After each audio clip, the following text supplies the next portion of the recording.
Assalamualaikum warahmatullahi wabarakatuh. Waalaikumsalam warahmatullahi wabarakatuh. Selamat siang.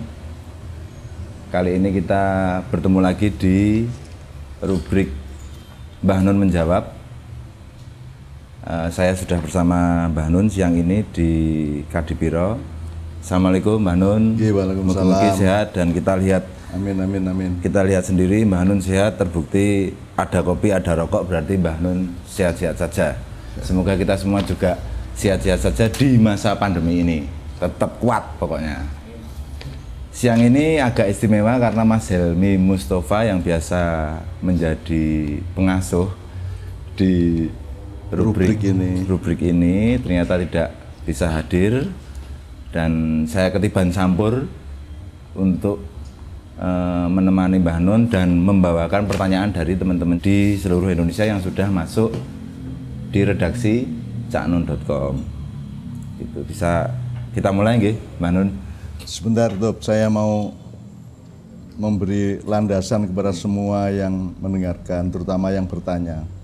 Ini kan pertanyaan kepada Mbah Nun yang akan dijawab oleh Mbah Nun, tapi mohon proporsinya diperjelas bahwa saya bukan ahlul jawab.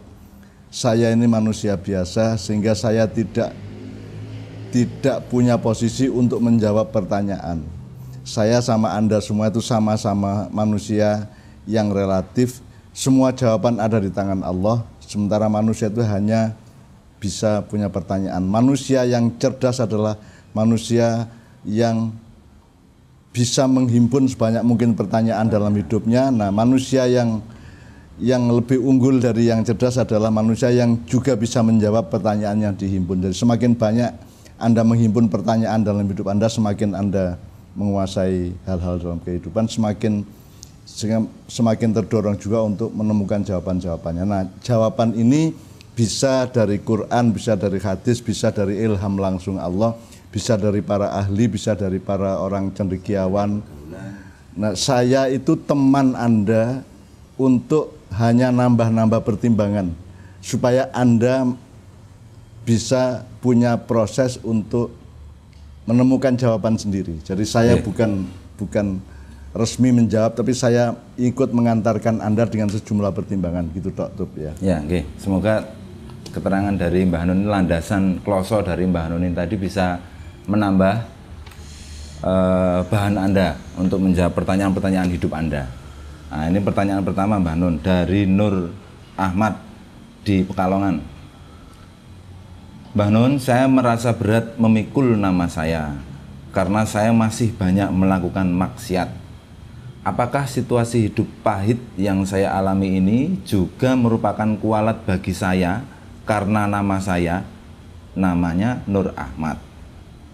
Ya, oke. Jadi kita ambil dua unsur, satu Nur Ahmad. Nur Ahmad. Nomor dua kualat. Kualat. Tiga maksiat gitu ya. Maksiat. Ya, betul ya. Nah, Nur Ahmad ini kan bukan nama yang Anda bikin, itu kan dari bapak Anda, dari orang tua Anda. Jadi kalau ada urusan kualat, yang kualat adalah subjeknya, yaitu yang memberi nama. Anda kan bayi terus dikai jeneng Nur Ahmad, ya tinggal nompo. Anda tidak bertanggung jawab apa-apa terhadap nama Anda. Jadi dari sudut itu sudah tidak logis bahwa Anda mengalami hal-hal yang menyulitkan hidup Anda yang disebut kualat itu hanya karena Anda punya nama Nur Ahmad. Padahal Anda tidak punya tanggung jawab terhadap nama Anda. Yang punya tanggung jawab adalah orang tua Anda. Nomor itu satu Nur Ahmad ya. Nur Ahmad ya.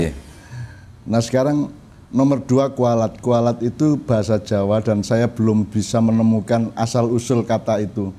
Tapi kualat itu karena merupakan tradisi budaya Jawa dan wacana dan idiom dari kebudayaan Jawa, maka orang-orang yang beragama Islam yang tokoh-tokoh biasanya menganggap itu klenik, menganggap itu itu mistik dan seterusnya, sehingga kemudian diabaikan. Kualat itu sebenarnya sederhana, penjelasannya itu soal sebab akibat. Kalau kan gitu kan, kalau makan terus ingin beol, kalau lapar terus makan jadi kenyang, itu kan sebab akibat aja.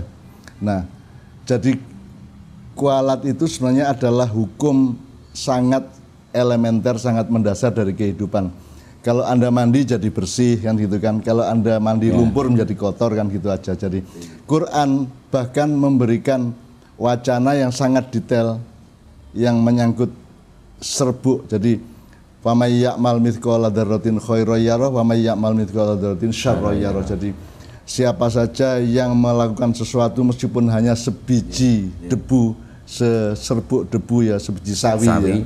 Ya, maka Anda akan mendapatkan imbalan dari perbuatan baik itu. Demikian juga kalau perbuatanmu itu buruk, dia akan mendapatkan imbalan dari itu. Itu sebenarnya hukum alam biasa. Jadi kualat itu sebenarnya hanya idiomatik yang dipilih untuk menjelaskan bahwa hidup itu terikat oleh hukum sebab akibat. Nah, menurut saya Nur Rahmat kan satu tidak bertanggung jawab terhadap nama dan maknanya. Nomor dua, tidak ada hubungannya sama kualat hidup Anda. Tidak ada hubungannya. Kan Anda mendapatkan kenyang kalau Anda makan, Anda mendapatkan lapar kalau Anda tidak makan, kan gitu. Nah, Anda kan sering melakukan maksiat itu, Anda itu akibat, Anda berpikir itu akibat dari namamu dan seterusnya gitu ya. Ya. Jadi menurut saya itu tidak masuk akal karena jawabannya sederhana ya, kamu jangan maksiat. Dan jangan menyalahkan namamu untuk melindungi kamu maksiat, kan gitu kan. Mentang-mentang jenengmu Nur Ahmad, njur kowe maksiat, njur sing kok salahke jenengmu, kan gitu. Dengan teori kualat tadi kan, kualat itu sebenarnya sebab akibat biasa. Ya, padahal ini namanya sudah baik nih, Nur Ahmad. Nah, sekarang disyukurilah Anda punya nama Cahaya Ahmad. Ahmad itu kata yang disebut Allah untuk menyebut Muhammad itu di Quran disebut Ismuhu Ahmad ya. Jadi Anda itu luar biasa. Anda bersyukur, Anda berbuatlah berdasarkan cahaya Ahmad itu, cahaya Muhammad itu.